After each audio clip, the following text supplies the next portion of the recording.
Good morning everyone, I am NAVROZ, 12th grader. Today I would like to talk about a topic which affects many of us, coping with academic stress.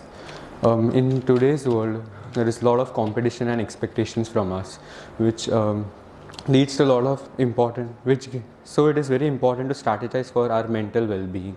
Some of the ways of our strategizing our mental well-being are self-care. Mental and physical well-being are always interconnected. That is why it is always important to take breaks, need well-rested breaks, eat proper nutritious diet, have 8 hours of consistent sleeping, doing things that brings you joy. The other is time. Time management is very important. Time plays a crucial role in our life. We can always time manage by creating a schedule for every single thing we do, for our studies, our rest and others.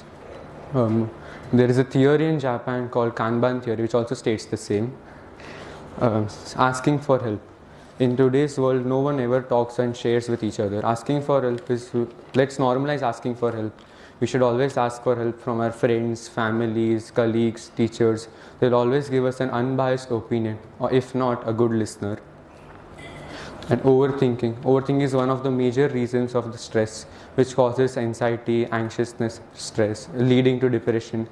They always overthink about the end result, but never put enough effort. In the starting.